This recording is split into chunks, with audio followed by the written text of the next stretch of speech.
Thokozani bakho nomkhulu igama uVusi Mabunda. Umhlabe uMabunda umuhla kacala umuntu ubheka bonke abamcala igojana lamanzi uVusi Muzi ovusa imizi yamanye amadoda. Namhlanje sovusa wakho umuzi. Namhlanje sikhuluma ngeBulawo ukuthi liyini Ibulawo.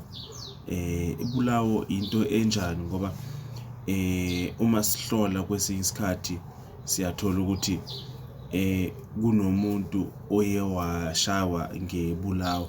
So ufuna ukuthi nje ngichaze ukuthi iBulawo liyinto enjani, ngoba uzothola ukuthi umuntu izinto zakhe zivalekile kodwa ukuvaleka kwakhona kungabi nokuqondakala ukuthi uyini evalile.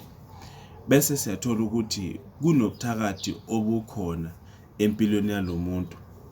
But ke lobo buthakathi kuba ubuthakathi obuvela ekhaya noma mhlambe kuma close friends, like ma family friends, mhlambe emntwini owumngani wakho. Kodwa lokho kuba yinto eyenzeka singathi into ethatha isikhathi, kodwa into eyenzeka mhlambe usasemncane usakhula.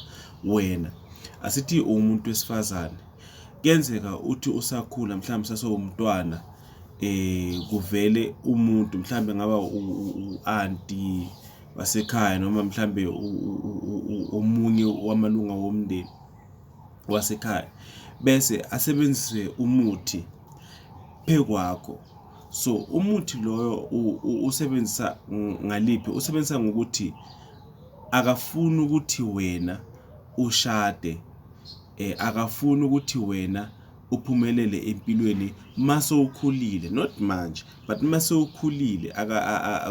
Lo muntu ukuthi akafuni ukuthi wena uye phambili ngempilo, ikakhulukazi when it comes to imishado, when it comes to abantwana, ekutholeni abantwana. Uthola ukuthi kuba nzima ukuthi uthole abantwana, kuba nzima ukuthi uhlale emshadweni. So lento leyo iba yiBulawo, iba yinto yokuthi mase ukhula wena izinto zakho zicala zivaleke kahle kahle, futhi not ukuthi zivaleka mase ukhula kodwa zivaleka usakhula, ngoba wena lento kuba yimpilo osuke uyibona ngathi impilo enormal. Kanti ke mase ukhula lapho socala ukupheka khona attention, kulana sowubona khona ukuthi cha, lempilo engiyiphilayo akuyona impilo bekumele ngabe ngiyayiphila, ngoba njalo mangithi ngibamba isisu siyaphunyuka, njalo mangithi ngizala umntwana wami uyangijikela, masekakhulile uyangijikela, uba umuntu nje empilweni. Mhlambe umntwana wami manje sekabhema idakamizwa, udla idakamizwa, akasalala ekhaya, mhlambe uthanda abafana.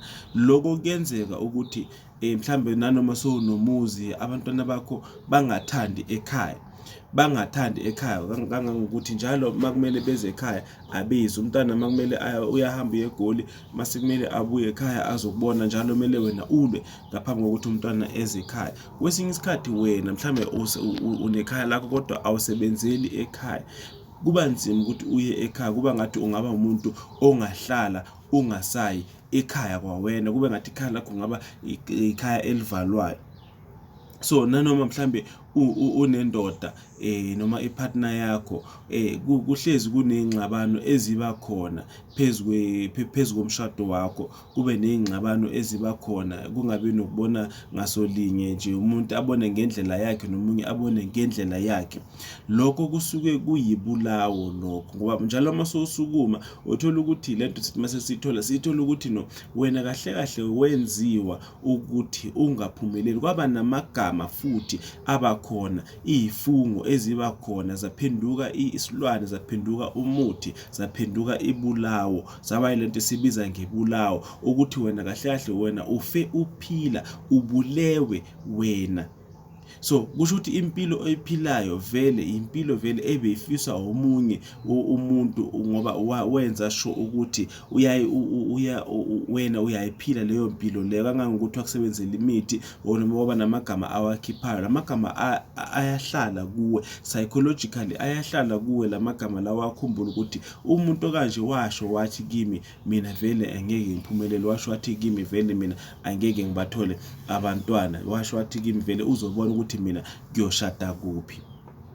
So izinto ezinjalo ziyalungiseka bogogo nomkhulu ziyalungiseka izinto ezinjalo siyakwazi ukuthi thina silungise sigeze sikline sibuyise lesasidima sakho sibuyise uthando sibuyise umuntu wakho sikwenze nithandane sikwenze nje ube umuntu obekumele ube ubuye sikwenze labantwana lo mntwana okujikele lo simenze ukuthi abuye kuwe abe sesendleleni right ngoba lempilo oyiphilayo akuyona impilo bekumele ngabe uyayiphila ngasho nasekuqaleni ngathi mina uyazalelwa enhluphekweni kodwa ungazalelwa yona inhlupheko.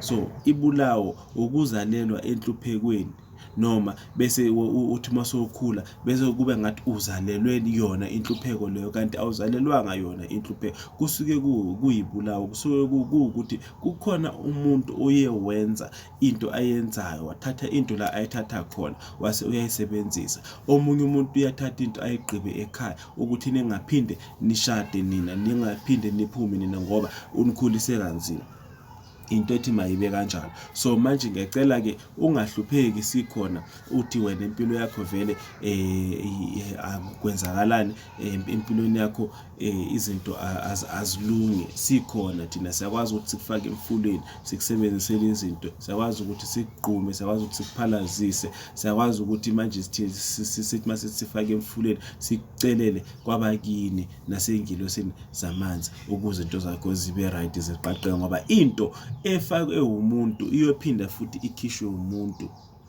into ayikho into ezothiwa inzima le kangangokuthi phinde ilunge ekubeni kube yenziwe umuntu unless makube yenziwe uNkulunkulu mvele inqangi ngoba namanje ilanga lisaphuma khona empumalanga kaze liphuma entshonalanga ilanga so kusho kona ukuthi into edalwe uNkulunkulu iyohlezi injalo kodwa edalwe umuntu iyoshintsha kama uVusi Mabunda umhlaba Mabunda omuhle ngitholakala eGymnastin ku 0849729634 0849729634 ngiyabonga ukusubscribe ngiyabonga ukuhlala nami ngasonke isikhathi ngiyabonga kakhulu kilaba commentayo nalaba ba-enquirishayo nalaba bezayo bazofuna usizo ngoba into esifunayo thina ukusiza umuntu ngoba manje sifuna ukuthi uhlupheke ekubeni kube thina sikhona sasakuthiwe abalaphi bendabuko abakwazi abakwenza noma mhlambe thina asilunganga noma mhlambe abekho abalaphi bendabuko sikhona siyaphila ngitholakala eGymnastin eGoli thokozana.